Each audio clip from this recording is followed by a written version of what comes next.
बड़ा ही सुंदर अध्याय है, 9वां अध्याय।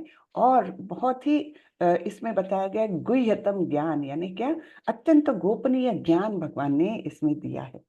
तो गोपनीय है इसलिए एकदम सबसे अंदर छुपा करके रखा हुआ ऐसा ये ज्ञान आज हम देखने वाले हैं, है ना।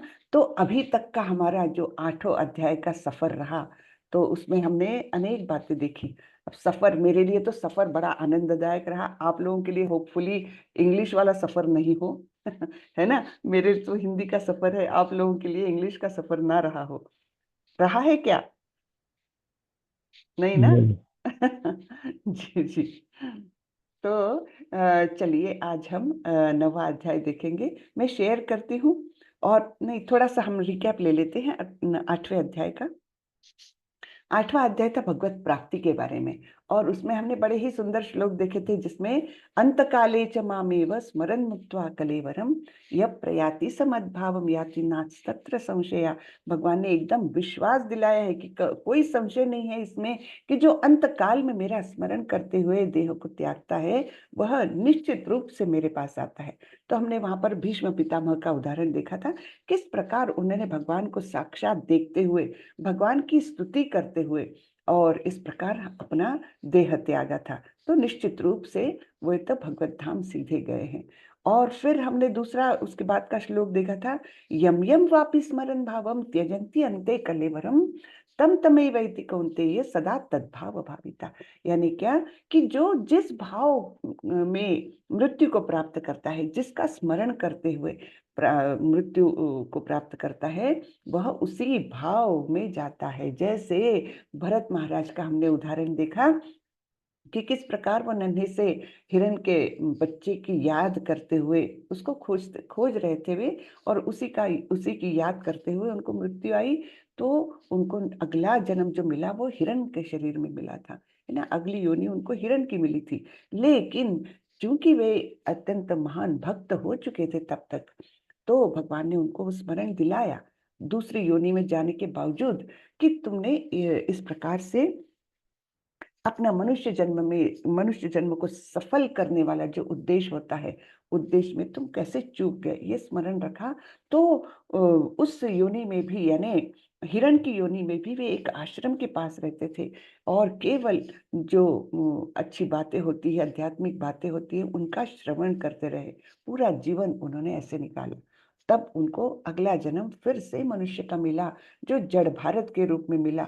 उनको पूरा स्मरण रहा अपने सफलता असफलता का, है ना। किस प्रकार वे सफल रहे थे बहुत दूर तक जाने में, लेकिन अंतिम क्षण में किस प्रकार से उनका वो असफलता में परिवर्तित हो गया था।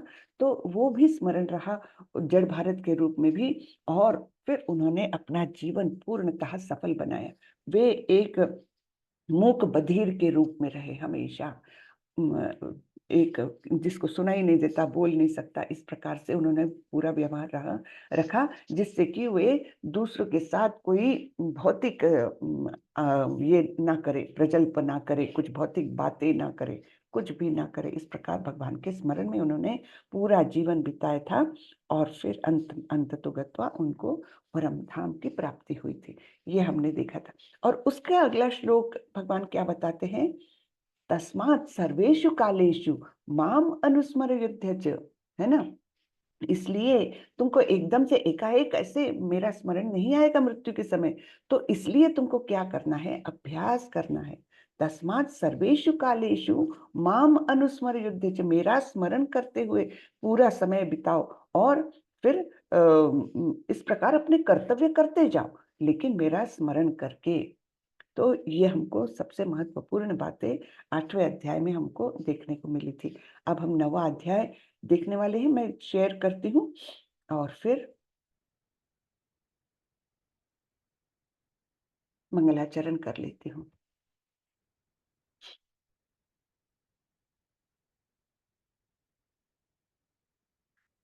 ओम नमो भगवते वासुदेवाय। ओम नमो भगवते वासुदेवाय। ओम नमो भगवते वासुदेवाय। ओम अज्ञानतिमिरान्धस्य ज्ञानाञ्जनशलाकया चक्षुरुन्मीलितं येन तस्मै श्री गुरवे नमः। श्री चैतन्य मनोभीष्टं स्थापितं येन भूतले स्वयं रूपः कदा मह्यं ददाति स्वपदान्तिकं।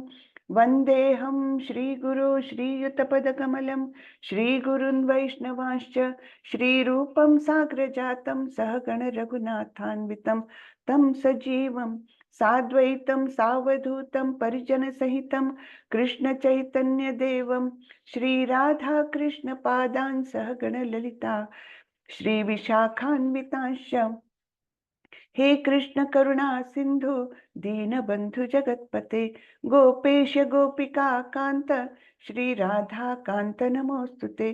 तप्त कांचन गौरांगी राधे वृंदावनेश्वरी वृषभानुसुते देवी प्रणमामि हरिप्रिये।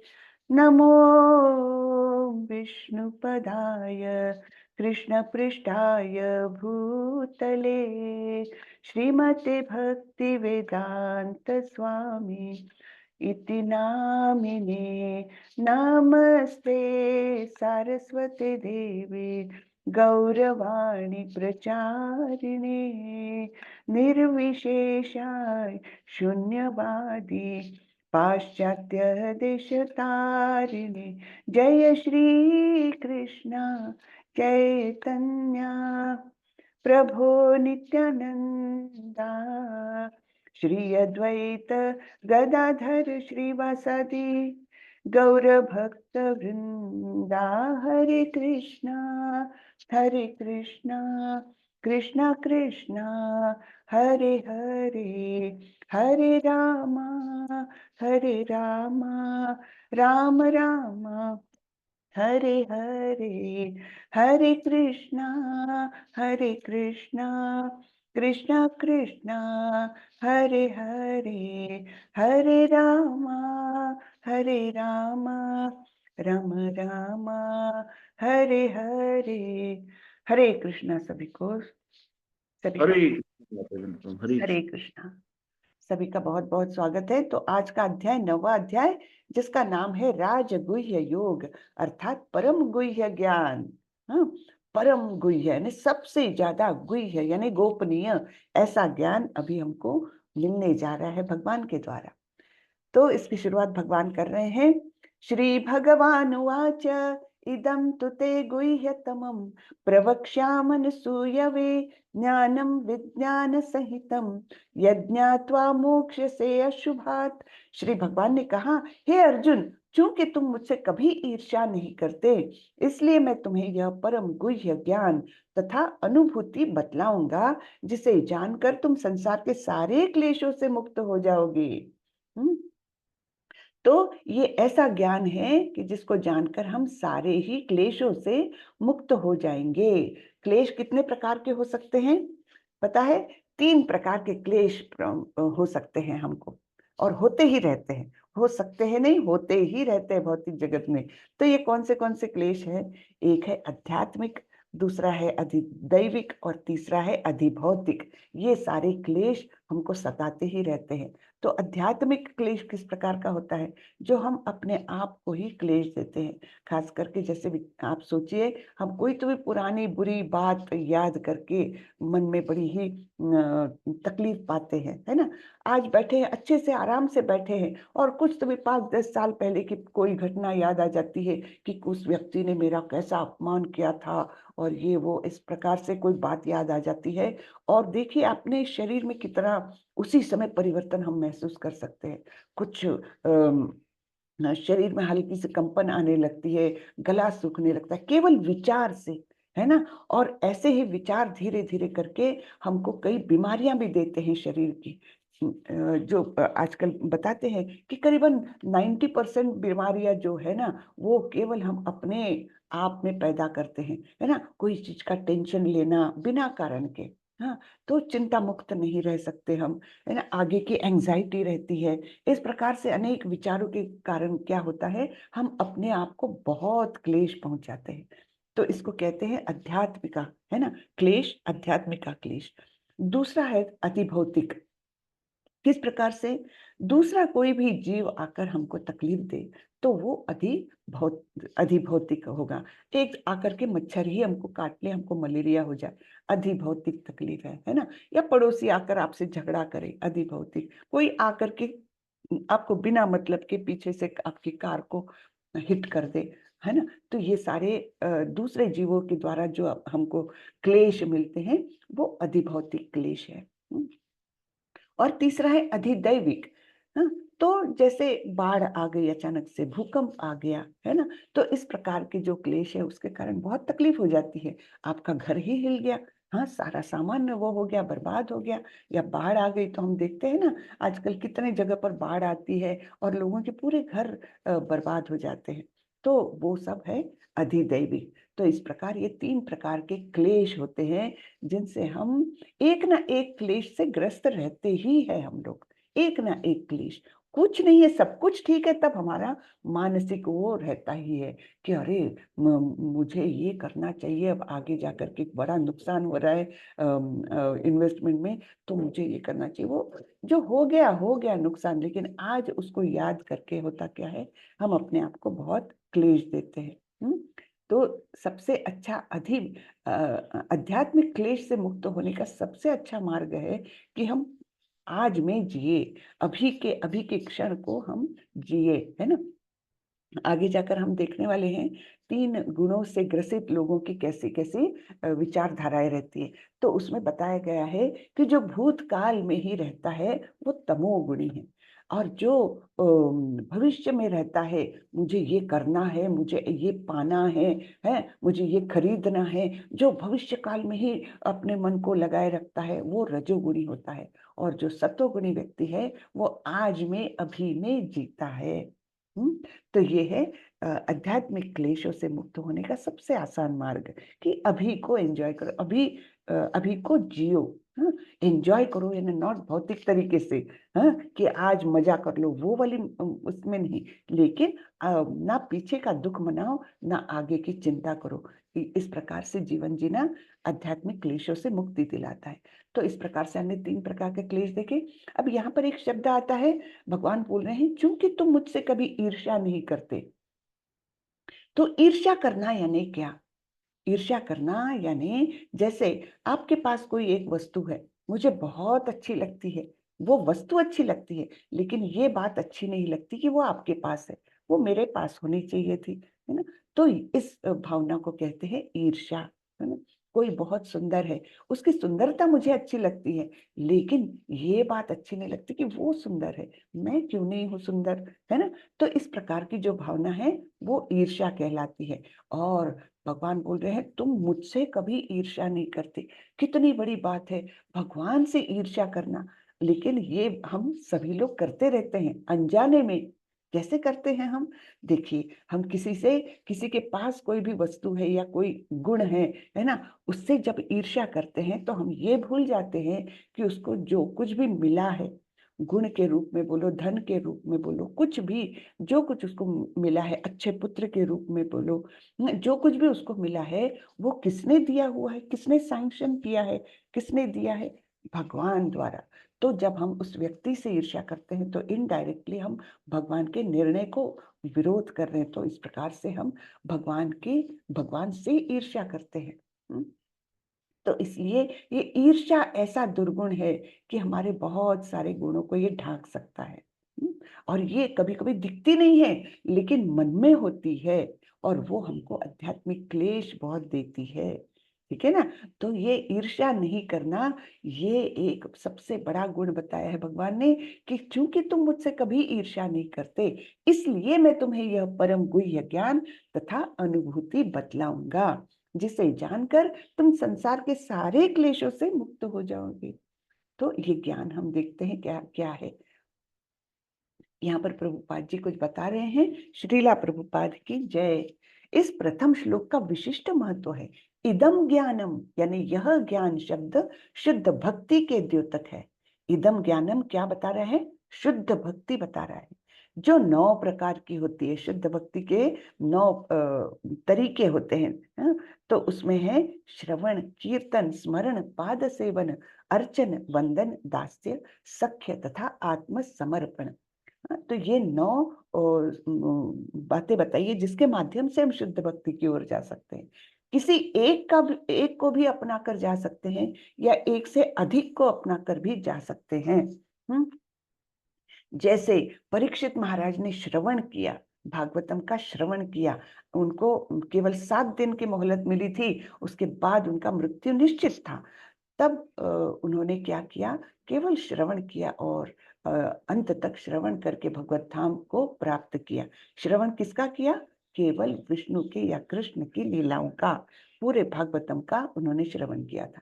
कीर्तन, है ना, कोई तो जैसे ये हमारे नारद मुनि है ना, हमेशा नारायण नारायण उनका चलते रहता है, तो इस प्रकार से कीर्तन करते हैं, कोई स्मरण करते हुए, कोई पाद सेवन उनकी सेवा करते हैं, है ना, अर्चनम उनकी पूजा करते हैं, वंदनम उनको नमस्कार करते हैं, कोई उनकी दास बन करके सेवा करते हैं, फिर कोई सखा बन करके जैसे अर्जुन, है ना, और कोई आत्मसमर्पण करके जैसे बलि महाराज, है ना। बलि महाराज ने क्या किया था, उनको पता चल गया था ये जो याचक है वो कोई सामान्य नहीं है, वामन देव के रूप में जो आए थे, तो वो कोई सामान्य नहीं है, ये पता चल गया था उनको। और उन्होंने सोचा मुझसे बड़ा भाग्यवान कौन हो सकता है, मेरे सामने प्रत्यक्ष विष्णु अपना रूप बदलकर याचक बन के आए हैं, है ना। तब उन्होंने उनको बोला जो मांगना है मांगे। तब उन्होंने वामन देव ने केवल 3 पग की भूमि मांगी थी, और जैसे ही इन्होंने बोला हाँ ठीक है मैं आपको देने के लिए तैयार हूँ। पहले तो उन्होंने सोचा कि ये बालक ऐसे क्यों मांग रहा है, पहले उनको लगा ये उसको बचपना है। तब उन्होंने समझाने की भी कोशिश की, मुझसे आप बड़ी बड़ी चीजें मांग सकते हैं, आप मुझसे कई गांव मांग सकते हैं या कई गायें मांग सकते हैं, है ना, हीरे जवाहरात मांग सकते हैं, आप तो 3 पग भूमि मांग रहे हैं, क्यों ऐसा? तो बोले नहीं मुझे यही चाहिए। वामन देव बोले मुझे 3 पग जमीन ही दे दीजिए, लेकिन मेरे पैरों द्वारा नापना चाहिए। तो इस प्रकार उनको हाँ बोल दिया।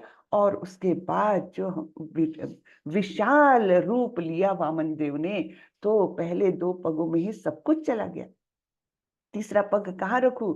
तब आत्मसमर्पण की वृत्ति से बलि महाराज ने अपना सिर आगे किया, है ना, अपना सर्वस्व न्यौछावर किया। तो इस प्रकार ये अलग अलग मार्गों से ये 9 मार्ग दिए, नवधा भक्ति इसको कहते हैं। तो इस प्रकार आत्मसमर्पण की जो उदाहरण आता है वो है बलि महाराज का। हाँ? भक्ति के इन 9 तत्वों का अभ्यास करने से मनुष्य आध्यात्मिक चेतना अथवा कृष्ण भावनामृत तक उठ पाता है। इस श्लोक का अनसूयवे शब्द भी अत्यंत महत्वपूर्ण है। बहुश्रुत विद्वान भी भगवत गीता के विषय में अशुद्ध व्याख्या करते हैं, क्योंकि वे कृष्ण के प्रति ईर्ष्या रखते हैं, अतः उनकी टीकाएं व्यर्थ होती है। हाँ, तो कई जो भाष्य है भगवत गीता पर, मार्केट में आप जाएंगे तो 800 भाष्य मिल सकते हैं आपको करीबन भगवत गीता पर, केवल भगवत गीता पर। लेकिन जो भक्त नहीं है वो इस पर भाष्य ठीक से नहीं लिख सकता, उनको कहीं ना कहीं मन में ईर्ष्या होती है कृष्ण के प्रति, और फिर वो कृष्ण का उपदेश ठीक से समझ ही नहीं सकते, कृष्ण का स्वरूप है जो है ना, वो उसके बारे में वो ठीक ज्ञान प्राप्त कर ही नहीं सकते। और sorry, और इस प्रकार वे अपनी मनगढ़ंत बातें उस भाष्य में डाल देते हैं जो भगवान ने बताई, और जैसे अर्जुन ने उस ज्ञान को पाया वो स्वरूप बदल करके हमारे सामने वो भाष्य आता है। इसलिए केवल कृष्ण भक्तों द्वारा की गई टीकाएं ही प्रामाणिक होती है ना। केवल कृष्ण भक्त ही भगवान को जान सकता है, उनके उपदेशों को यथा रूप में जान सकता है और बता सकता है। ठीक है, तो केवल कृष्ण भक्त द्वारा की गए भाष्य ही हमने पढ़ना चाहिए, और हमारे पास है ऐसा भाष्य श्रीला प्रभुपाद द्वारा भगवद गीता यथा रूप जो लिखी गई है ना, वो बहुत ही मतलब आप देखेंगे कितना शुद्ध ज्ञान है, कहीं कोई विपर्यास नहीं है, शब्दों का अर्थ और उसका क्या बोलेंगे तात्पर्य भाव उसका क्या है, उस प्रकार से बहुत सुंदर तरीके से हमको भगवान ने ये एक अनुपम उपहार के स्वरूप दिया है कि इतना अच्छा हम उसके माध्यम से सीख सकते हैं, है ना।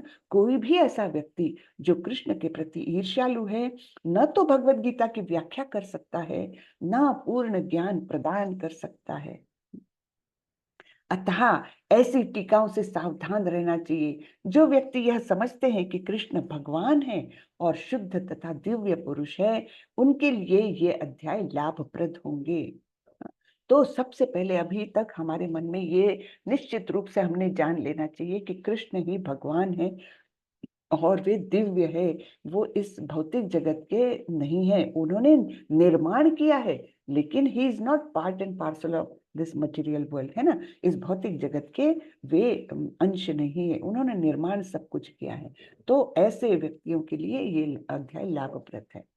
राज विद्या राजगुह्यं पवित्रम इदम उत्तमम प्रत्यक्षावगमम धर्म्यम सुसुखम कर्तुम अव्ययम। यह ज्ञान सब विद्याओं का राजा है, जो समस्त रहस्यों में सर्वाधिक गोपनीय है। यह परम शुद्ध है, और चूंकि यह आत्मा की प्रत्यक्ष अनुभूति कराने वाला है, अतः यह धर्म का सिद्धांत है। यह अविनाशी है और अत्यंत सुखपूर्वक संपन्न किया जाता है ना। इसमें कष्ट भी नहीं है, कितनी अच्छी बात है। नहीं तो सारे मार्ग आप देखिए, अष्टांग योग का याद है ना, कितना कष्ट है वो उसमें, कि एकांत जगह पर रहो, है ना, और इस प्रकार से बैठो, इस प्रकार का आसन बनाओ, और कितने सारे इंस्ट्रक्शंस, श्वास को ऐसे करो, आंखों को नाक के नोक पर स्थिर करो, इस प्रकार से कितने सारे कष्टदायक वो है ना। ना तो ज्यादा खाओ ना तो कम खाओ, इस प्रकार से कितने सारे इंस्ट्रक्शंस है। तो लेकिन ये जो भक्ति का मार्ग है, ये अत्यंत सुखपूर्वक संपन्न किया जा सकता है। तो ये ज्ञान कैसा है? समस्त रहस्यों में सर्वाधिक गोपनीय, यह परम शुद्ध है, और चूंकि आत्मा की प्रत्यक्ष अनुभूति कराने वाला है। इससे हमको हमारा जो स्वरूप है उसके बारे में हम अनुभूति कर सकते हैं। तो इसलिए ये धर्म का सिद्धांत भी है। हे परंतप, जो लोग भक्ति में श्रद्धा नहीं रखते, वे मुझे प्राप्त नहीं कर पाते। अतः वे इस भौतिक जगत में जन्म मृत्यु के मार्ग पर वापस आते रहते हैं। भक्ति में श्रद्धा नहीं रखते, वे भगवान को प्राप्त नहीं कर सकते, है ना। भगवत प्राप्ति के 9 स्टेजेस हमने देखे हैं। सबसे पहली है श्रद्धा।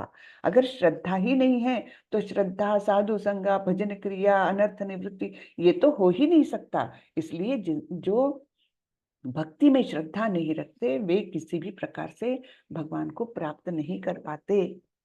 फिर भगवान बता रहे हैं, यह संपूर्ण जगत मेरे अव्यक्त रूप द्वारा व्याप्त है। समस्त जीव मुझ में है, किंतु मैं उनमें नहीं हूँ। तो ये संपूर्ण जगत मेरे अव्यक्त रूप द्वारा व्याप्त है। सब जगह भगवान है, लेकिन अव्यक्त रूप में है। समस्त जीव मुझ में है, किंतु मैं उनमें नहीं हूँ।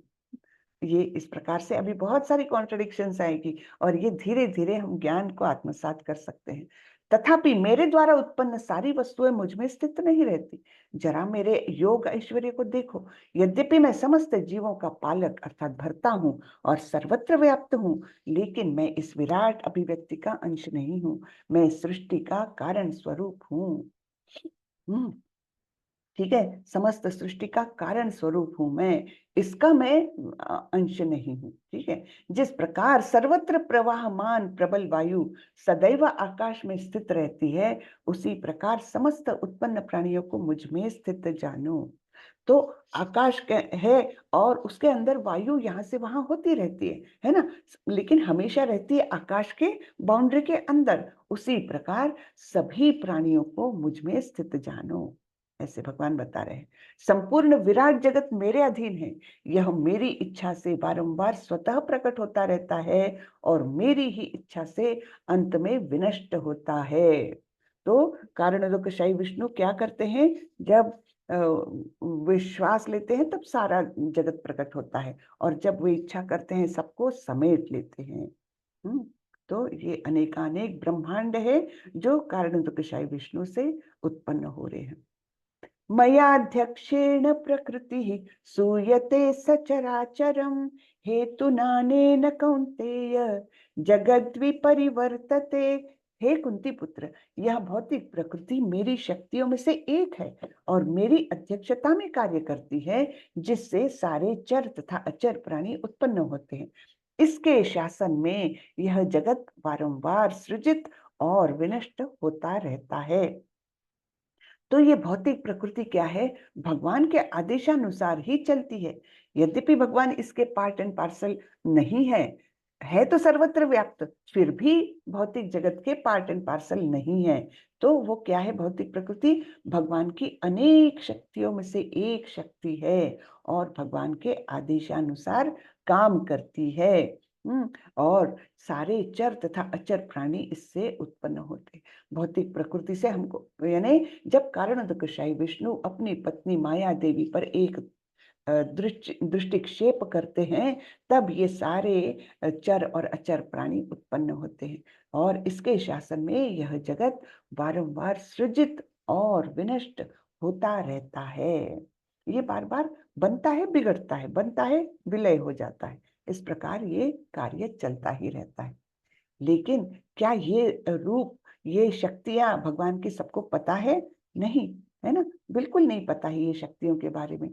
अवजानन्ति मां मूढ़ा मानुषीं तनुमाश्रितं परम भावम अजानन्तो मम भूत महेश्वरम। जब मैं मनुष्य रूप में अवतरित होता हूँ तो मूर्ख मेरा उपहास करते हैं, वे मुझ परमेश्वर के दिव्य स्वभाव को नहीं जानते। जब वे भगवान स्वयं आए थे, यहाँ पर वृंदावन में रहते थे और मथुरा में उनका जन्म हुआ था, मनुष्य रूप में आए थे, बिल्कुल हमारे ही समान दिखते थे वे, तो लोग उनको पहचानते ही नहीं थे। वो तो यानी मनुष्य रूप में जब अवतरित होता हूँ तो मूर्ख, जो मूर्ख लोग हैं वो भगवान की खिल्ली भी उड़ाते थे, है ना। अरे ये क्या द्वारकाधीश बनेगा, ये क्या, ये तो ग्वाला है, इसमें कहाँ से शक्ति आ गई, ये तो कुछ जादू टोना दिखाता है। बहुत मूर्ख लोग उनका उपहास भी करते थे। तो वे मुझ परमेश्वर के दिव्य स्वभाव को नहीं जानते, है ना। भगवान तो अपने इच्छा अनुसार रूप धारण कर सकते हैं, लेकिन वहाँ जब द्वापर युग में आए थे तो वह अपने नित्य स्वरूप में आए थे। हाँ, द्विभुज रूप जो उनका नित्य स्वरूप है, ऐसे ही रूप में, श्याम सुंदर रूप में वो गोलोक वृंदावन यानी उनका परम धाम जो है वहां पर वास करते हैं। तो इस प्रकार अवजानन्ति माम मूढ़ा, मूढ़ा यानी मूर्ख लोग मेरा उपहास करते हैं। मोघाशा मोघ कर्माणो मोघ ज्ञान विचेतसः राक्षसीम आसुरीम चैव प्रकृतिम मोहि निश्रितः। जो लोग इस प्रकार मोहग्रस्त होते हैं वे आसुरी तथा नास्तिक विचारों के प्रति आकृष्ट होते हैं। इस मोहग्रस्त अवस्था में उनकी मुक्ति आशा, उनके सकाम कर्म तथा ज्ञान का अनुशीलन सभी निष्फल होता है। तो क्या है ये, इस प्रकार उनकी बुद्धि मोहित हो जाती है, वे भगवान को नहीं पहचान पाते। और ऐसे लोग जो भगवान के स्वरूप को नहीं पहचान पाते, उनका आकर्षण होता है ये आसुरी और नास्तिक विचार। अरे भगवान वगैरह कुछ नहीं है, जो कुछ होता है अपने आप होता है ना। इस प्रकार से वो अपना ज्ञान बताते हैं, लेकिन वो ज्ञान वास्तविक नहीं रहता है ना। वो एक्चुअली उनका आकर्षण होता है आसुरी और नास्तिक वृत्तियों के प्रति। और ऐसी अवस्था में उनको कोई भी आशा नहीं है कि इस जन्म के बाद उनको कुछ मुक्ति मिल जाए, या उनके सकाम कर्म जो है इच्छा धारण करके कोई कर्म किए हुए उनको कोई फल मिल जाए, या उन्होंने कोई ज्ञान अगर वो किया है तो उस ज्ञान के माध्यम से वो कुछ पहचान पाए कि इस सृष्टि का सृजन कैसा है, क्या है वगैरह, वो कुछ भी वो नहीं कर पाते। सारे उनके प्रयत्न जो है वो निष्फल हो जाते हैं। लेकिन महात्मानस्तु मां पार्थ दैवीं प्रकृतिमाश्रिताः भजन्ति अनन्य मनसो ज्ञात्वा भूतादिमव्ययम्। लेकिन क्या है, अभी बताया था उन्होंने जो राक्षसी और आसुरी वृत्ति के लोग हैं उनके बारे में, लेकिन इसके अपोजिट होते हैं महात्मा। महात्मा किनको कहा गया है, हे पार्थ, मोह मुक्त महात्मा जन दैवी प्रकृति के संरक्षण में रहते हैं, जो भगवान के स्वरूप को जानते हैं, जिनके मतलब भगवान के जो दिव्य कर्म है, जो दिव्य रूप है, उनके बारे में जो जानते हैं और भगवान के भक्त होते हैं, उनको महात्मा कहा गया है। तो ये लोग मोह मुक्त रहेंगे। है ना? उनको ये जो भौतिक माया है वो उनकी बुद्धि भ्रमित नहीं कर सकती। तो ऐसे महात्मा जन दैवी प्रकृति के संरक्षण में रहते हैं, योग माया के संरक्षण में रहते हैं। दो प्रकार की माया कार्यरत होती है, एक महामाया और एक योग माया। तो महामाया हमको इस भौतिक जगत में जकड़ के रखने का प्रयत्न करती रहती है, और योग माया हमको हमारी भक्ति को आगे बढ़ाने में हमारा साथ देती है। ठीक है, तो ये दैवी प्रकृति के संरक्षण में रहते हैं। वे पूर्णतः भक्ति में निमग्न रहते हैं, क्योंकि वे मुझे आदि तथा अविनाशी भगवान के रूप में जानते हैं। तो इस प्रकार से उनको संरक्षण देते हैं भगवान। यहाँ पर हम देखते हैं एक भक्त जो है वो बैठे हुए हैं, और क्या हुआ था कि वो स्वयं कुछ भी भिक्षा मांगने नहीं जाते थे, भगवान के परम भक्त थे, लेकिन वो इतने भक्ति में निमग्न रहते थे कि भिक्षा मांगने भी नहीं जाते थे। लोग आ करके उनको जो कुछ भी देते थे, अन्न बोलिए कुछ भी देते थे, तो बस उसी में वो खा करके संतुष्ट रहते थे। लेकिन एक बार क्या हुआ, इस प्रकार वे पेड़ के नीचे बैठे रहे और कोई आया ही नहीं। 3 दिन तक वे बिना कुछ भी खाए बैठे रहे और भक्ति में अपने निमग्न रहे। तब फिर कृष्ण स्वयं आए, एक ग्वाल बाले का रूप लेकर के आए, और उनको बोले, महात्मा जी मैंने आपके लिए थोड़ा सा दूध लाया है, इसे ग्रहण करें। तब उन्होंने वो ले लिया बच्चे से और चले गए। वो बच्चा तो चले गया। रात को इनको सपने में कृष्ण आए, बोले, मैं आया था और तुमने मुझे पहचाना नहीं? तो बोले, प्रभु आप कब आए थे? तो बोले, तुमको दूध किसने दिया? तब इनके ध्यान में आया, अरे ये तो स्वयं कृष्ण आए थे मेरे लिए। और फिर उनको याद आया, अरे मैंने वो मिट्टी का घड़ा तो वहीं छोड़ दिया है। वो दौड़ कर गए और उस मिट्टी के घड़े के उन्होंने छोटे छोटे टुकड़े किए और उसको अपनी पोटली में बांध के रखे कि भगवान का दिया हुआ प्रसाद है ये। और फिर उसको वे तिनका तिनका मिट्टी का वो रोज खाते थे प्रसाद स्वरूप में। तो इस प्रकार स्वयं भगवान आकर के उनकी रक्षा किए, है ना? तो क्या है, महात्मा जनों को कोई डरने की बात ही नहीं रहती, क्योंकि संरक्षण में है वे, उनकी रक्षा अवश्य की जाती है। सततं कीर्तयन्तो मां यतन्तश्च दृढव्रतः नमस्यन्तश्च मां भक्त्या नित्ययुक्ता उपासते।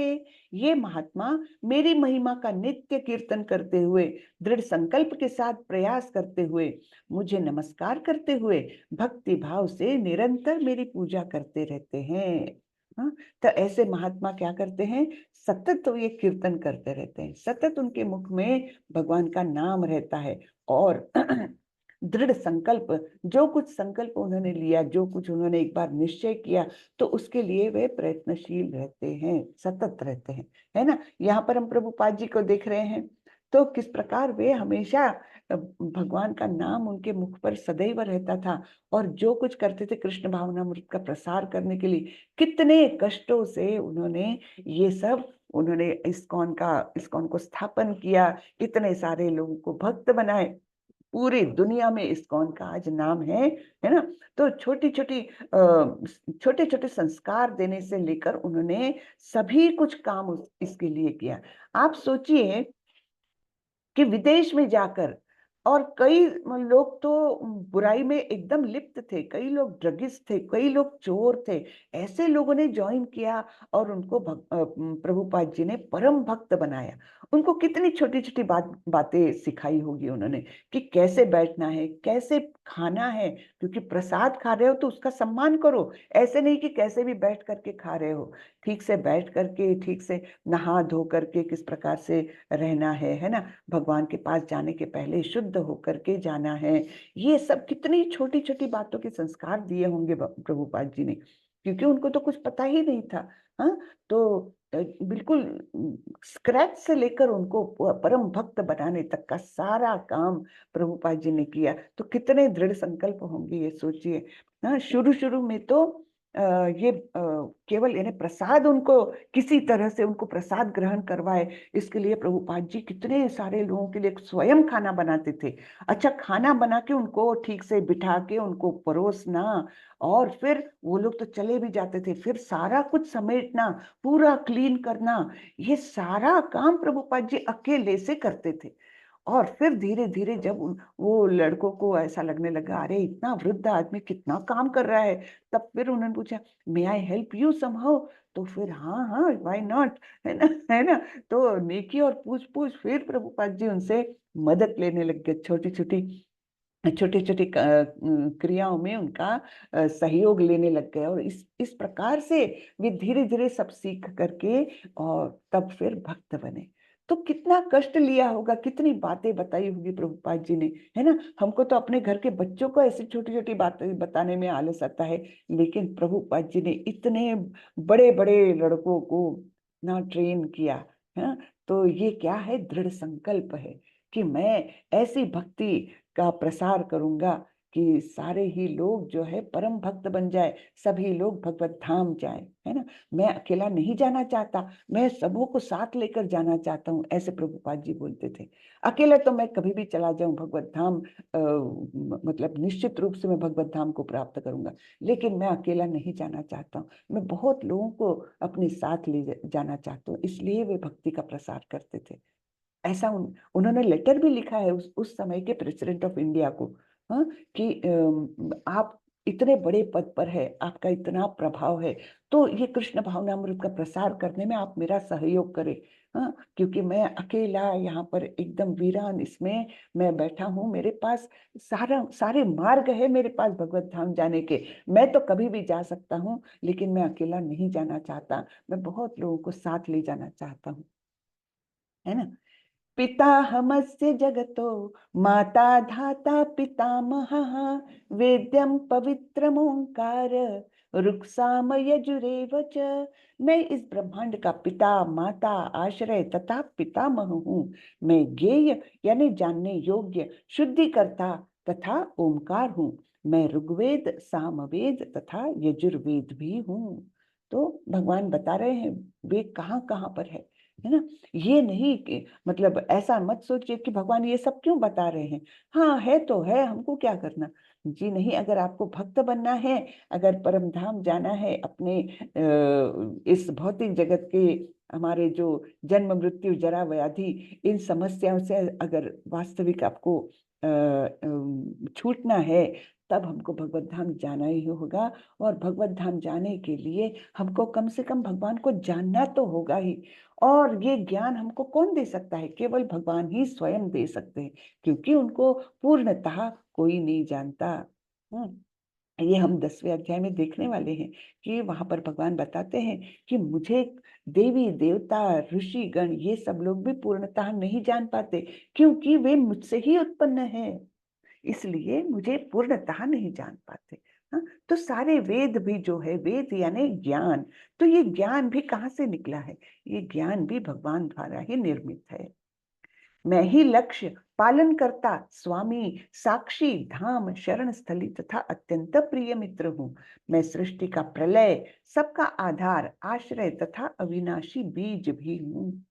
तो हम सभी के पालनकर्ता, हमारे सभी के स्वामी, मालिक, हम सभी कार्यों के साक्षी, और जहाँ पर जो धाम है हमारा, हमारा निवास जहाँ पर होना चाहिए वो, और शरण स्थली सब कुछ भगवान ही है, और तो और वे हम सभी के सुहृद मित्र है, अत्यंत प्रिय मित्र है सभी जीवों के।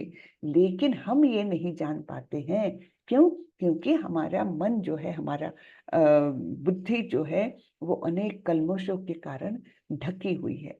लेकिन भगवान स्वयं बता रहे हैं, मैं सभी का अत्यंत प्रिय मित्र हूँ।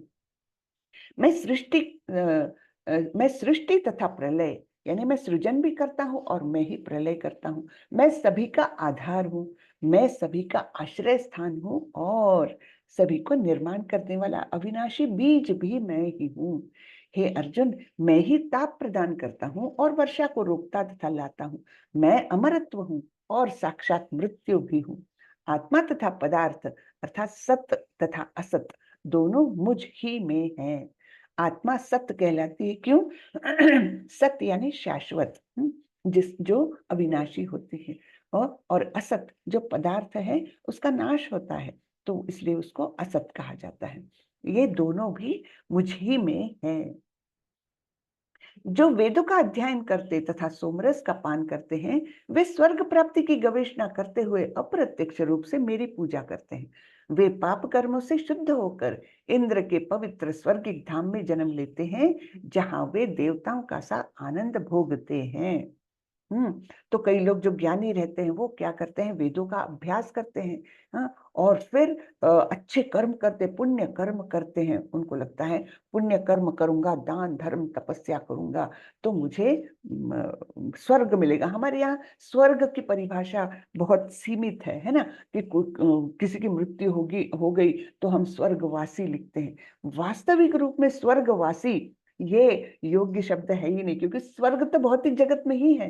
हाँ, ब्रह्मलोक तक का सभी कुछ, सारे लोक जो है वो वस्तुतः भौतिक जगत में ही है, जो जहां पर जा करके कोई उसको जन्म मृत्यु जरा व्याधि से मुक्ति नहीं मिलती है। तो एक्चुअली वैकुंठ जाना या गोलोक वृंदावन जाना, ये वास्तविक हमारा ध्येय रहना चाहिए।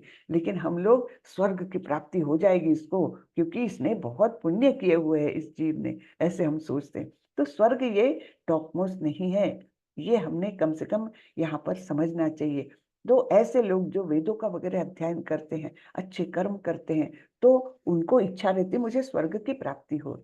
लेकिन भगवान बोल रहे हैं ऐसे लोग भी अप्रत्यक्ष रूप से मेरी ही पूजा करते हैं। ऐसे लोग पाप कर्म से शुद्ध हो जाते हैं।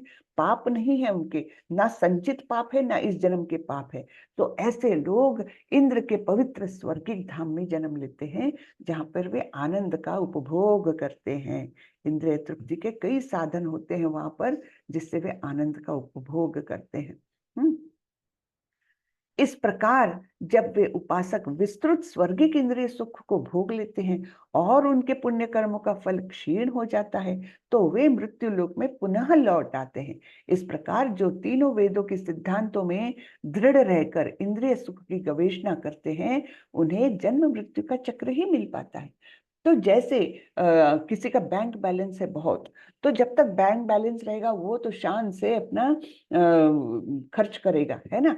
लेकिन धीरे धीरे होगा क्या, अगर उसने इनकम उसकी कुछ नहीं है, केवल बैंक बैलेंस के सहारे जी रहा है, तो कभी ना कभी ऐसे हो जाएगा कि उसका बैंक बैलेंस 0 हो जाएगा। और फिर वो क्या हो जाएगा, फिर तो वो एकदम गरीब हो जाएगा, है ना। उसी प्रकार से ये जो पुण्य कर्म करने वाले, वेदाध्ययन करने वाले, पुण्य का संचय हो गया और स्वर्ग लोक को गए, लेकिन वहां पर जाकर जो इंद्रिय तृप्ति में वे लग जाते हैं, तो धीरे धीरे ये पुण्यों का बैंक बैलेंस जो है धीरे धीरे धीरे कम होता है। और जिस समय उसका उनका बैंक बैलेंस खत्म हो गया, तो उनको फिर से यहाँ पर आना ही पड़ता है। और इस प्रकार जन्म मृत्यु के चक्र से उनको छुटकारा नहीं मिलता। यहाँ पर जैसे उदाहरण दिया है, ये बड़ा सा मेरी गो राउंड है ना, तो यहाँ पर जो व्यक्ति ऊपर चढ़ता है, ऊपर चढ़ता, आहा हा, बड़ा आनंद आ रहा है, लेकिन कभी ना कभी उसको नीचे आना ही पड़ता है ना। वैसे ही ये पुण्यात्माओं का है। या यहाँ पर साइकिल का उदाहरण दिया है, बड़े स्पीड से आ रहा है, स्लोप है करके, है ना, बहुत स्पीड से आ रहा है, लेकिन जैसे ही स्लोप की स्टेज खत्म हो गई, अब चढ़ाव आ गया, तो धीरे धीरे धीरे करके क्या हो जाएगा, अगर उसने पेडल नहीं मारे तो क्या हो जाएगा, उसकी स्पीड धीरे धीरे कम होकर के 0 हो जाएगी और फिर वो अपने आप नीचे फिसलने लग जाएगा। बस वैसे ही ये सब है कि जो स्वर्ग की प्राप्ति की इच्छा कर करके पुण्य कमाते हैं, पाप नहीं करते हैं, लेकिन जब उनके पुण्य खत्म हो जाते तो स्वर्ग लोक से उनको फिर से इस धरती पर आना पड़ता है। अनन्याश्चिन्तयन्तो मां ये जना पर्युपासते तेषां नित्याभियुक्तानां योगक्षेमं वहाम्यहम्। किंतु जो लोग अनन्य भाव से मेरे दिव्य स्वरूप का ध्यान करते हुए निरंतर मेरी पूजा करते हैं, उनकी जो आवश्यकताएं होती है उन्हें मैं पूरा करता हूँ, और जो कुछ उनके पास है उसकी रक्षा करता हूँ। तो ये योगक्षेमम वहाम्यहम् क्या है, ये LIC की टैगलाइन है ना, याद है क्या, योगक्षेमम वहाम्यहम्।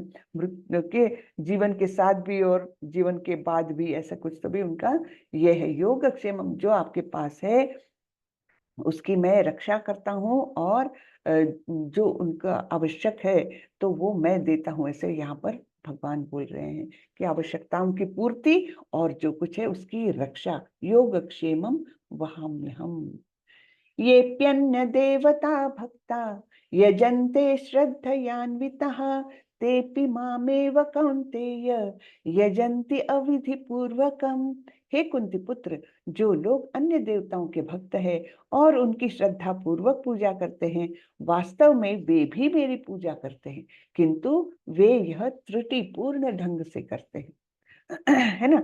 जैसे कि एक श्लोक आता है भागवतम में, यथा तरोर मूल निषेचनेन तृप्तन्ति तत्स्कंद भुजोपशाखा प्राणोपहारा च यथेन्द्रियाणाम तथैव सर्वारहरन अच्युतेज्या। तो उसका अर्थ यह है कि जिस प्रकार पेड़ की जड़ को अगर आप पानी खाद दे, है ना, पोषण दे, तो उस पेड़ के सारे ही पौधे, टहनियां, ब्रांचेस जो कुछ है उनका पोषण होता है। जैसे हम पेट में जब अन्न डालते हैं तब सारे ही हमारे इंद्रियों को तृप्ति हो जाती है, पोषण मिलता है। वैसे ही हम अगर केवल कृष्ण की पूजा करेंगे तो सारे देवी देवता अपने आप संतुष्ट हो जाते हैं। तो इसलिए यहाँ पर भगवान बोलते हैं कि देवताओं की भक्ति करते हैं, ठीक है, वो भी श्रद्धा पूर्वक करते हैं, ठीक है, बहुत अच्छी बात है। तो ये भी मेरी ही पूजा हो रही है, लेकिन वो अविधि पूर्वक हो रही है, त्रुटिपूर्ण हो रही है। हाँ, तो योग्य तरीका ये है कि मेरी पूजा करो, सबकी तुष्टि हो जाएगी। उनकी पूजा करोगे तो मेरे तो एक एक अंग की तुम तुष्टि कब तक करोगे, है ना। तो ये यहाँ पर बताया गया है। यान्ति देवव्रता देवान् पितृयान्ति पितृव्रतः भूतानि यान्ति भूतेजा यान्ति मद्याजिनोऽपि माम्।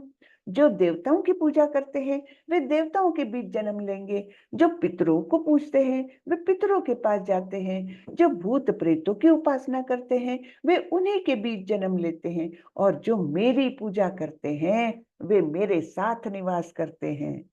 हाँ, तो ये चित्र हमने पहले भी देखा हुआ है। तो जो सात्विक लोग रहते हैं वो देवताओं के पास जाते हैं।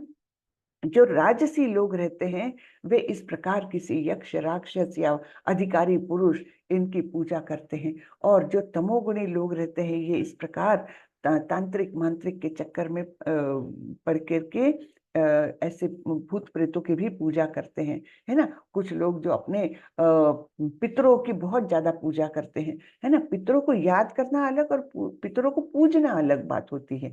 तो जो पितरों को पूजते हैं वो पितरों के धाम जाते हैं, और जो भूत प्रेतों की उपासना करते हैं वे उन्हीं के बीच जन्म लेते हैं। अब भगवान बता रहे हैं कि तुम किस प्रकार से केवल छोटे छोटे एक्शंस के द्वारा मुझे संतुष्ट कर सकते हो। कैसे? पत्रम पुष्पम फलम तोयम यो मे भक्त्या प्रयच्छति तदहम भक्त्युपर्युतम अश्नानि प्रयतात्मनः। यदि कोई प्रेम तथा भक्ति के साथ मुझे पत्र, पुष्प, फल या जल प्रदान करता है तो मैं उसे स्वीकार करता हूँ। कितनी सिंपल सी बात बताइए। गरीब से गरीब व्यक्ति भी जिसके पास कुछ भी नहीं है वो भी भगवान को कुछ अर्पण कर सकता है। उसके पास कुछ नहीं तो एक पत्ता ही सही तुलसी का, और कुछ नहीं, एक फूल ही सही, एक फल, या कुछ नहीं तो चलिए एक लोटा भर के शुद्ध जल ही सही, ये भी भगवान को अगर भक्ति पूर्वक, प्रेम पूर्वक अर्पण किया जाए तो भगवान बोलते हैं मैं उसे स्वीकार करता हूँ। अब यहाँ पर बहुत लोग जो नास्तिक लोग रहते हैं वो बोलते हैं कि ऐसे कैसे आप लोग बोलते हैं भोग चढ़ाना, भगवान खाएंगे। कहाँ खाते हैं भगवान, वैसे के वैसा तो रहता है सब कुछ, है ना। तो एक्चुअली होता क्या है, जो हमारे विग्रह है ना ये भी प्रत्यक्ष भगवान ही है, और भगवान की शक्तियां ऐसी है कि वो कोई भी अंग से कोई भी काम कर सकते हैं। हमारा बहुत लिमिटेशन है। हम केवल मुंह से खा सकते हैं, हम केवल आंखों से देख सकते हैं, हम केवल नाक से सूंघ सकते हैं। ये नहीं कि हम आंखों से सूंघ लें, ये नहीं कि हम हाथों से देख ले। ऐसा होता है क्या? नहीं। जो इंद्रिय है बस उसकी जो लिमिटेड कार्य, उनके जो लिमिटेड कार्य है उतना ही वो करेगा, है ना, दूसरा नहीं करेगा। लेकिन भगवान की इंद्रिय ऐसी है कि वो कोई भी इंद्रिय से कोई भी काम करवा सकते हैं, है ना। इसके बारे में एक बड़ा सुंदर श्लोक ब्रह्म संहिता में आता है। अंगानि यस्य सकलेन्द्रिय वृत्तिमन्ति पश्यन्ति पान्ति कलयन्ति चिरंजगन्ति आनंद चिन्मय रस प्रतिभाविताभिस गोविंद आदि पुरुषम तमहम भजामि। शायद मैंने तीसरी लाइन कुछ गड़बड़ बोली, लेकिन उसका अर्थ यह है अंगानि यस्य सकलेन्द्रिय वृत्तिमन्ति, कोई भी अंग से वो कोई भी काम करने में सक्षम है, उनकी इंद्रियां मर्यादित नहीं है। वो आंखों से एक दृष्टि डाल दे तो वो भोग चढ़ गया उनको। जैसे हमने पहले भी देखा है, कारणोदकशाही विष्णु अपनी पत्नी पर केवल एक दृष्टि डालते हैं और सृजन होता है ना। तो इस प्रकार से भगवान के इसमें जो हम अर्पण करते हैं, भगवान की एक दृष्टि वहां पर पड़ जाए, भगवान केवल सूंघ ले, अच्छा सुगंधित खाना है, भगवान केवल एक बार सूंघ ले तो उन्होंने वो ग्रहण कर लिया, उन्होंने भोग खा लिया, ऐसा होता है। तो इस प्रकार वो जो उच्छिष्ट जो प्रसाद हमको मिलता है वो क्या है, उनका उच्छिष्ट है, उनकी जूठन है, और वो हम प्रसाद रूप में खाते हैं। तब हमारा जो अस्तित्व है वो धीरे धीरे धीरे साफ होने लगता है, स्वच्छ होने लगता है, दिव्य होने लगता है। तो प्रसाद का बहुत ही ज्यादा महत्व होता है। और हम क्या क्या अर्पण कर सकते हैं, बहुत सिंपल चीजें, पत्र पुष्प फल या जल, कुछ भी अर्पण करो, लेकिन भक्ति के साथ करो तो भगवान स्वीकार करते हैं, अन्यथा नहीं। क्यों करेंगे नहीं तो स्वीकार, उनके पास कोई चीज की कमी है क्या? वो तो संपूर्ण ऐश्वर्यों के स्वामी हैं, है ना। उनके पास सब कुछ संपूर्ण मात्रा में है, तो उनको किसी ने कुछ देने की आवश्यकता ही नहीं है। लेकिन उनके पास वो चाहते हैं हमको प्रेम से दे, उस प्रेम के भूखे रहते हैं भगवान, बाकी कोई चीज के नहीं। तो वो प्रेम और भक्ति से जो अर्पण करता है उसे भगवान ग्रहण करते हैं। अब ये अंतिम श्लोक आता है, यत् करोषि यदश्नासि, एक मिनट, नहीं नहीं अंतिम नहीं है, सॉरी अंतिम नहीं है। यत् करोषि यदश्नासि यज्जुहोषि ददासि यत् तपस्यसि कौन्तेय तत्कुरुष्व मदर्पणम्। हे कुंती पुत्र, तुम जो कुछ करते हो, जो कुछ खाते हो, जो कुछ अर्पित करते हो या दान देते हो, और जो भी तपस्या करते हो उसे मुझे अर्पित करते हुए करो। तो ये टेक्निक हमको अपनानी है। हमको कार्य कुछ भी रोकना नहीं है ना, जहां पर है वहीं पर स्थित रहना है। लेकिन करना क्या है, जो कुछ करते हो भगवान को अर्पण करते हुए करो, जो कुछ खाते हो भगवान को अर्पण करके खाओ, जो कुछ अर्पण भी करते हो, हाँ, या दान भी देते हो, तब भी वो पहले भगवान को अर्पण करके फिर आप दान दीजिए, है ना। तो फिर उसका जो महत्व है वो बहुत बढ़ जाता है। जो भी तपस्या भी करते हो वो सब कुछ मुझे अर्पित करते हुए करो। समोहम सर्वभूतेषु न मे द्वेषोऽस्ति न प्रियः ये भजन्ति तु मां भक्त्या मयि ते तेषु चाप्यहम्। मैं न तो किसी से द्वेष करता हूँ, न ही किसी के साथ पक्षपात करता हूँ, मैं सबों के लिए समभाव हूँ। किंतु जो भी भक्ति पूर्वक मेरी सेवा करता है वह मेरा मित्र है, मुझ में स्थित रहता है, और मैं भी उसका मित्र हूँ। तो वैसे तो भगवान समोहम सर्वभूतेषु, सभी जीव जो है उनके ही बच्चे हैं, है ना। तो एक पिता अपने बच्चों में भेदभाव नहीं करते, कभी करते हैं क्या? नहीं करते। किंतु कोई कोई बच्चा ऐसा रहता है कि जो पिता आए हैं घर में तो तुरंत जाके उनको पानी देगा, तुरंत उनकी कुछ सेवा करेगा, है ना। पिताजी आप थक गए होंगे, मैं आपके लिए कुछ लाऊं क्या, है ना। इस प्रकार से उनके जूते जगह पर रख देगा, उनका सामान जगह पर रख देगा, उनको घर के कपड़े ला के देगा।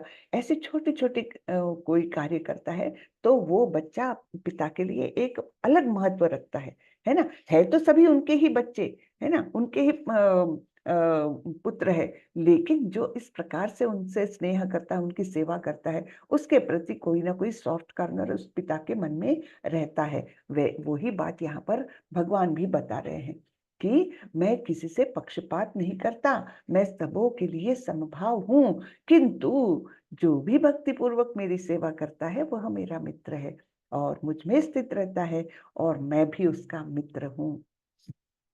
अपि चेत् सुदुराचारो भजते माम अनन्य भाग साधुरेव समन्तव्यः सम्यग् व्यवसितो हि सः यदि कोई जघन्य से जघन्य कर्म करता है, किंतु यदि वह भक्ति में रत रहता है तो उसे साधु मानना चाहिए, क्योंकि वह अपने संकल्प में अड़िग रहता है।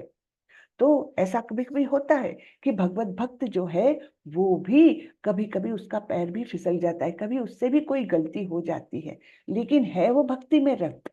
तब भगवान बोल रहे हैं कि ऐसे भक्त के द्वारा कोई कितना भी छोटा काम हो जाए, जघन्य से जघन्य अपराध भी हो जाए, फिर भी अगर वो भक्ति में लगा रहा है तो वह उसको साधु ही मानना चाहिए। उसका स्थान बदलता नहीं है, वो साधु ही रहता है। जबकि उसका क्षणिक जो है पतन भी हो जाता है, तब भी वो साधु ही रहता है। क्षिप्रम भवति धर्मात्मा शश्वत शांति निगच्छति, कौन्तेय प्रतिजानीहि न मे भक्तः प्रणश्यति। वह तुरंत धर्मात्मा बन जाता है और स्थायी शांति को प्राप्त होता है। हे कुंती पुत्र, निडर होकर घोषणा कर दो कि मेरे भक्त का कभी विनाश नहीं होता। तो भक्त का कभी विनाश नहीं होता, ये बात भगवान बोल रहे हैं। लेकिन ये अर्जुन को क्यों बोल रहे हैं कि तुम घोषणा करो? खुद क्यों नहीं बोल रहे? खुद ही सभी बातें कर रहे हैं, लेकिन इस बात के लिए वो अर्जुन को बोल रहे हैं तुम घोषणा करो कि मेरे भक्त का विनाश नहीं होता। हाँ, तो ये इसलिए कि भगवान अपने भक्तों का जो भी वचन है ना उसको हमेशा सत्य करते हैं। कभी कभी खुद के वचन, खुद की प्रतिज्ञा तो तोड़ जाते हैं, लेकिन भक्तों ने जो बोल दिया उसको वो जरूर पूरा करते हैं। तो इसलिए वो अर्जुन को बोल रहे हैं तुम घोषणा करो कि मेरे भक्त का विनाश नहीं होता। तो इसका उदाहरण हम ये देख सकते हैं कि कुरुक्षेत्र के युद्ध के पहले भगवान ने तो बोला था मैं शस्त्र नहीं उठाऊंगा, है ना, मैं युद्ध नहीं करूंगा, मैं शस्त्र नहीं उठाऊंगा, मैं केवल तुम्हारा सारथ्य करूंगा। हाँ, ये भगवान ने तो प्रतिज्ञा की थी। उसके बावजूद उन्होंने भीष्म पितामह पर शस्त्र उठाया था, है ना, वो रथ का चक्र लेकर उनको मारने के लिए दौड़े थे। तो इस प्रकार से भगवान ने अपनी प्रतिज्ञा तो तोड़ दी, लेकिन जैसे भक्त प्रहलाद ने बोला था, जब उनको हिरण्यकशिपु ने पूछा था कि तेरे कहाँ है तेरे भगवान, क्या इस खंबे में है? तो उन्होंने बोला था हाँ इस खंबे में भी है। और तब भगवान वहीं से उसी खंबे से प्रकट हुए थे। क्यों? क्योंकि उनके भक्त ने बोल दिया हाँ मैं भगवान इस खंबे में भी है ना। तो इस प्रकार भक्तों का वचन वो गिरने नहीं देते। खुद का वचन, खुद की प्रतिज्ञा चाहे कभी तोड़ दे, लेकिन भक्तों का विनाश नहीं, मतलब भक्तों का वचन खाली नहीं जाने देते। इसलिए भक्त को बोल रहे हैं, अर्जुन को बोल रहे हैं तुम बोलो, तो फिर मैं बाध्य हो जाऊंगा ये करने के लिए। क्या करने के लिए? कि भक्तों का कभी विनाश नहीं होने दूंगा मैं, क्योंकि मेरे भक्त ने ऐसा बोला है। भक्त को घोषणा करने लगा रहे हैं भगवान, है ना। माम ही पार्थ व्यपाश्रित्य ये स्युः पापयोनयः स्त्रियो वैश्यास्तथा शूद्रास् तेऽपि यान्ति पराम गतिम। हे पार्थ, जो लोग मेरी शरण ग्रहण करते हैं वे भले ही निम्न जन्मा स्त्री, वैश्य तथा शूद्र अर्थात श्रमिक क्यों न हो, वे परम धाम को प्राप्त करते हैं। अब यहाँ पर बहुत लोग ना ये स्त्री, वैश्य तथा शूद्र, इनका नाम क्यों लिया?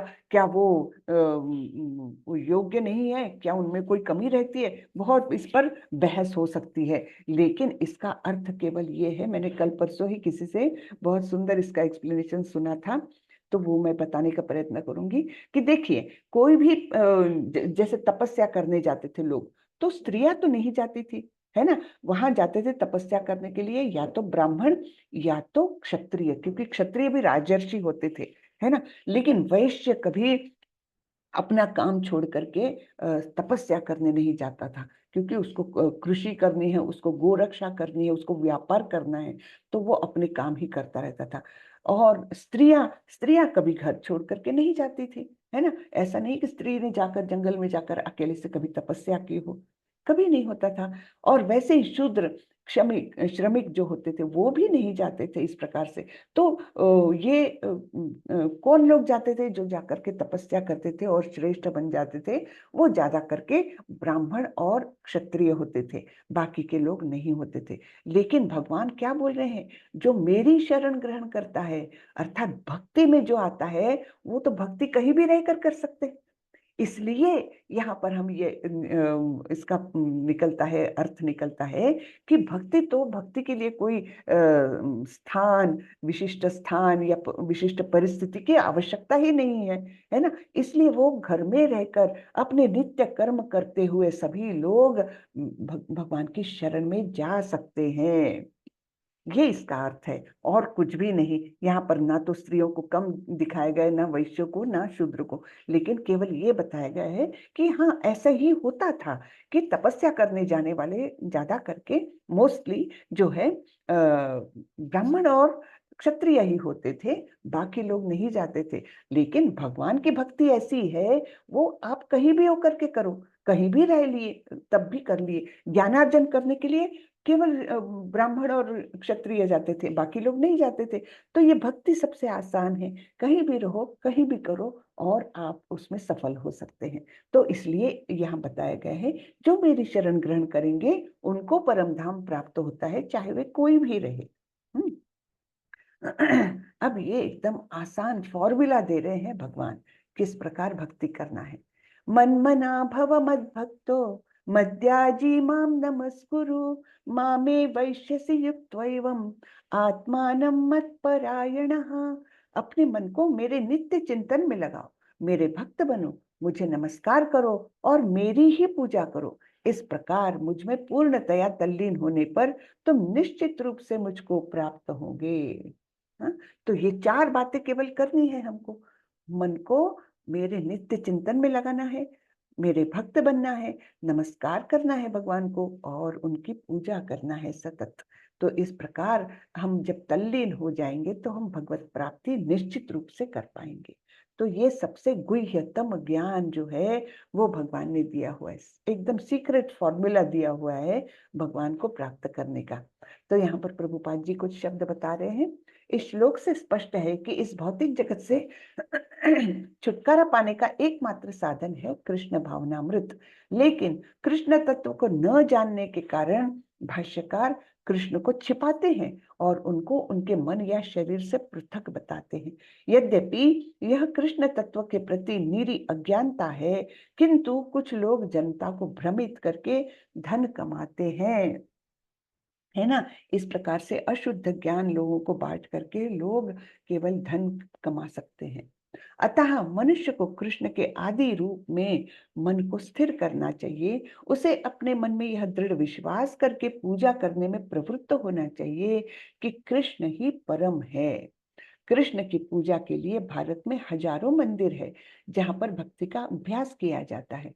जब ऐसा अभ्यास हो रहा हो तो मनुष्य को चाहिए कि कृष्ण को नमस्कार करे, उसे अर्च विग्रह के समक्ष नतमस्तक होकर मनसा वाचा कर्मणा हर प्रकार से प्रवृत्त होना चाहिए। इससे वह कृष्ण भाव में पूर्णतया तल्लीन हो सकेगा, इससे वह कृष्ण लोक को जा सकेगा।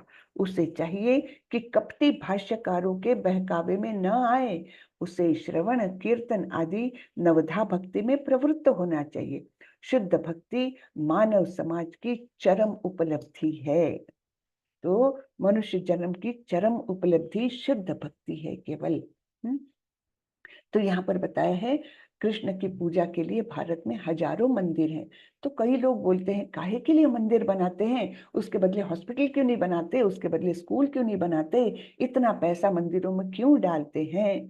तो मंदिर क्या है पता है आपको? मंदिर हमारे मन का हॉस्पिटल है।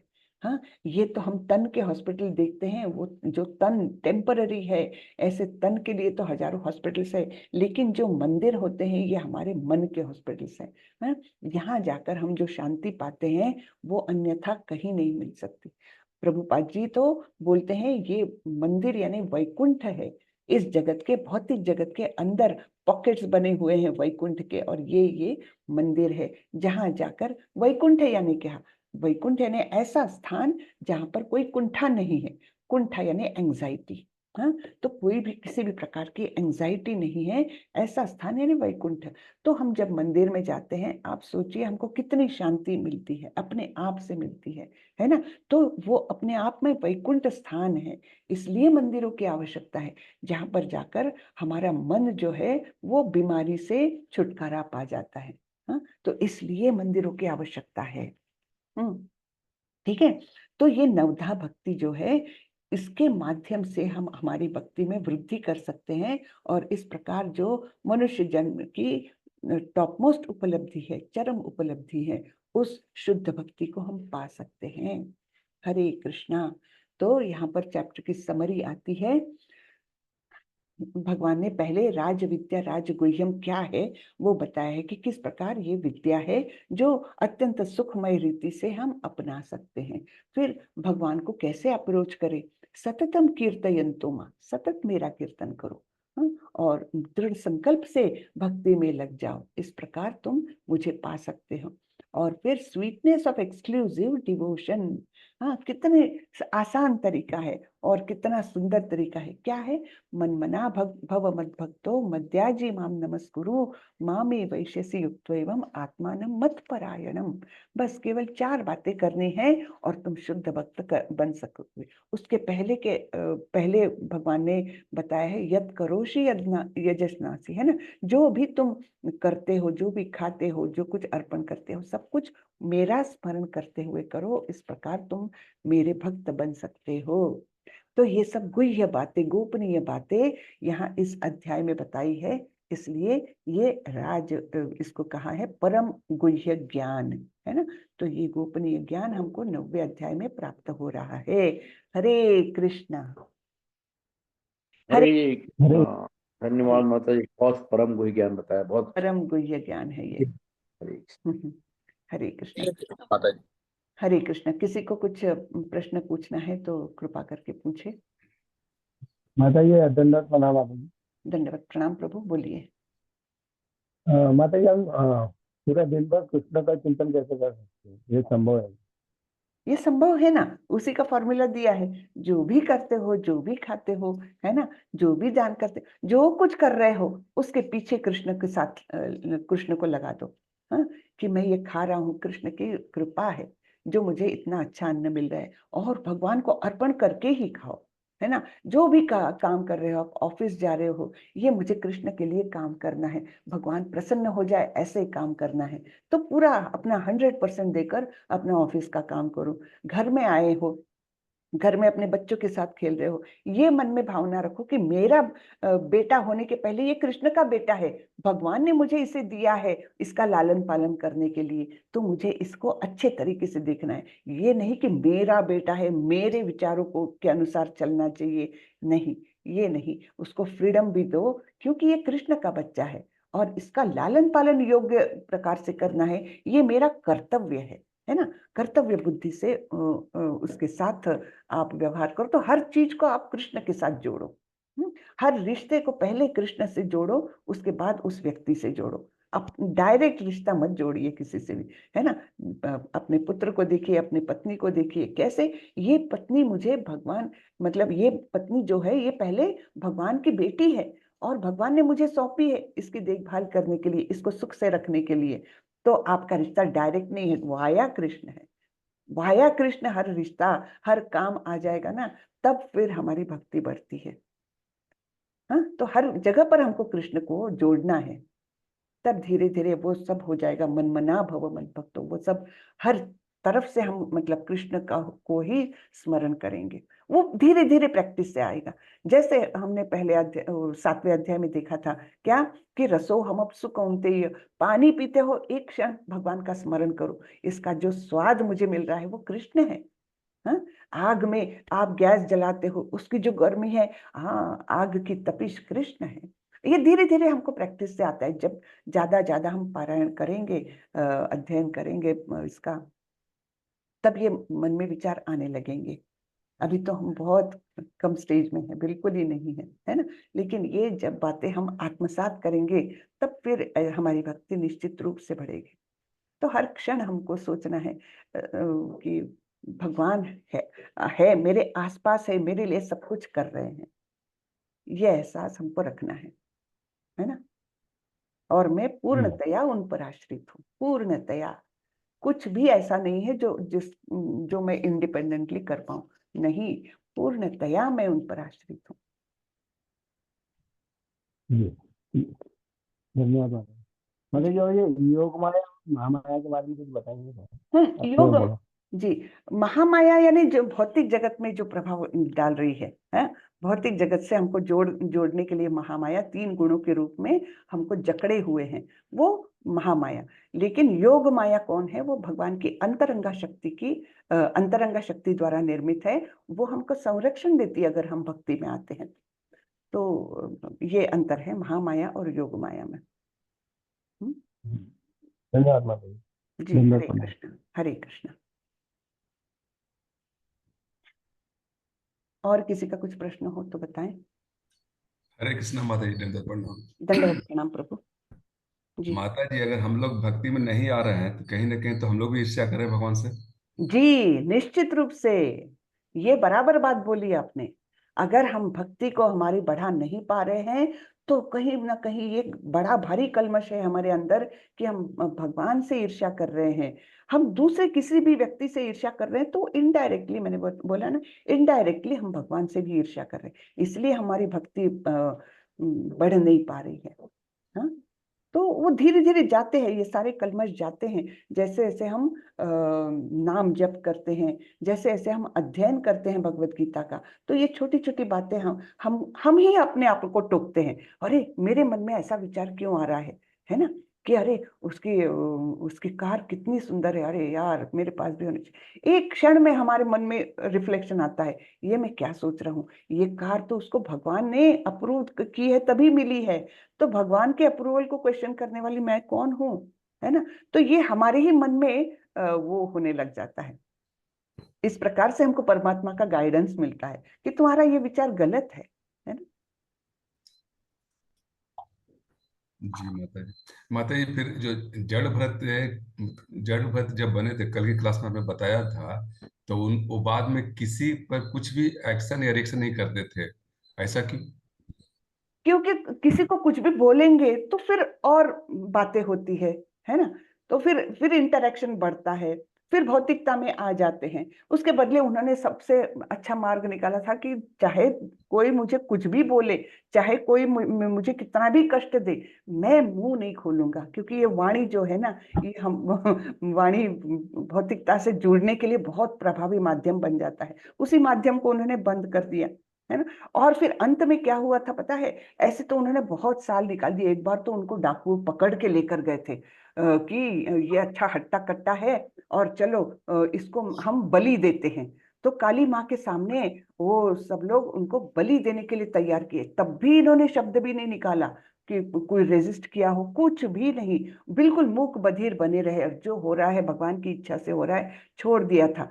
तब प्रत्यक्ष काली माँ अपनी तलवार लेकर उतरी और उन्होंने उन डाकुओं को मार दिया। इस प्रकार इनको बचा लिया था। फिर आगे जाकर क्या हुआ, एक बार राजा रहुगुण वो उस मार्ग से जा रहे थे, उनकी पालकी जा रही थी, तो 4-5 लोग वो ऐसे उठा करके ले जाते हैं ना, 4 या 6 लोग उठा जी जी। करके ले जाते हैं, वैसे ही वो पालकी जा रही थी। लेकिन उसमें से एक व्यक्ति बीमार हो गया, तो वो उठा नहीं पा रहा था, तो उनको एक व्यक्ति की जरूरत थी। उन्होंने देखा ये बड़ा हट्टा कट्टा यंग आदमी बैठा हुआ है, उसको बोले चलो तुम राजा की सेवा में लग जाओ, ये उठाओ। ठीक है, उठा लिया उन्होंने। लेकिन वो चलते कैसे थे? वो नीचे देख करके चल रहे थे कि कोई एक चींटी भी मेरे पैर के नीचे ना आ जाए। तब फिर उनका रिदम बिगड़ जाता था, क्योंकि बाकी के लोग तो अलग स्पीड से चल रहे थे और ये नीचे देख देख कर जंप कर करके कि चींटी पैर के नीचे ना आ जाए, कोई कीड़ा ना मर जाए, ये देख देख कर जंप करते हुए जा रहे थे। उनको बहुत बार टोका गया, फिर भी वो अपनी चाल न बदले। तब फिर वो राजा को बहुत गुस्सा आया और उसने नीचे उतर करके उनको बहुत उनकी प्रताड़ना की कि ये किस प्रकार से तुम चल रहे हो, तुमको ठीक से चलना नहीं आता है, ये वो इस प्रकार से बहुत कुछ बातें बताई। और तब उन्होंने अपना मुंह खोला और फिर उनको बताया कि आप राजा हो और मैं प्रजा हूं, ये तो केवल हमारा बहुत टेम्पररी हमारा अस्तित्व है। हमारा अस्तित्व तो क्या है, हम सभी भगवान के नित्य सेवक है और उसी रूप में हमने रहना चाहिए। इस प्रकार की बहुत सुंदर उन्होंने बातें बताई, उनको बहुत सुंदर उपदेश दिया। और जैसे ही उनका उपदेश चालू हुआ, थोड़ी ही बातें हुई, तो रहुगण के वो भी अच्छे इंसान थे, सज्जन ही थे। वो तुरंत से समझ गए कि ये कोई सामान्य व्यक्ति नहीं है, ये कोई असामान्य संत है। और तब उन्होंने उनके पैर पकड़ लिया और उनको बोला कि आप मुझे गुरु बन करके उपदेश दें। और तब फिर बहुत सुंदर, ये भागवतम में बहुत विस्तार से आया है कि किस प्रकार उन्होंने फिर उपदेश दिया और रहुगण भी तर गए, मतलब, और ये तो गए ही गए भगवत धाम। इस प्रकार से वो रहुगण राजा को दिया हुआ उपदेश, उसके बारे में बहुत विस्तार से आया हुआ है भागवतम में। 3-4 अध्याय उसमें गए हुए हैं। हाँ जी माता जी, थैंक यू माता जी, आपने बहुत अच्छा एक्सप्लेन किया। जी, हरे कृष्ण। हरे कृष्णा। लेकिन माता जी, हम लोग का जो स्वभाव है, जब आपके साथ जुड़ते हैं, सुनते हैं तो अच्छा लगता है, और जैसे ही दूर जाते हैं सब भूल जाते हैं। मेरा भी वैसे ही होता है प्रभु, कोई मैं बहुत वो नहीं हूँ, मैं भी नई नई हूँ, और सब कुछ विकार अभी भी है, लेकिन ये धीरे धीरे जाएंगे। हाँ, प्रयत्न करते रहना है हमको, ठीक है ना। आपको, जी मुझे, माता जी। बिल्कुल हम एक ही धरातल पर है, और हमको सबको प्रयत्न करना है। ये हमारा बड़ा भाग्य है कि हम इस शाखा से जुड़ गए, इस विचारधारा से जुड़ गए, इस कौन के बहुत बड़ा भाग्य है। इसको हमको नहीं छोड़ना है, और धीरे धीरे करके प्रयत्न करते रहेंगे, दृढ़ संकल्प रहेंगे, तो हमारी भी प्रगति होगी, निश्चित रूप से होगी, है ना। तो वही करना है हमको। हरे कृष्णा। थैंक यू माता जी। हरे कृष्णा। चलिए, तो फिर यहीं पर खत्म करते हैं आज का सत्र। वाचा कल्पतरुभ्यश्च कृपा सिंधुभ्येव च पतितानां पावनेभ्यो वैष्णवेभ्यो नमो नमः। अनंत कोटि वैष्णव वृंद की जय, श्रीला प्रभुपाद की जय। हरे कृष्णा। हरे कृष्णा सभी को। हरे कृष्ण माता जी, दंडवत प्रणाम। हरे कृष्णा हरे माता जी, कृष्णा। दंड प्रणाम। हरे कृष्णा। हरे कृष्णा गुरु जी। हरे कृष्णा।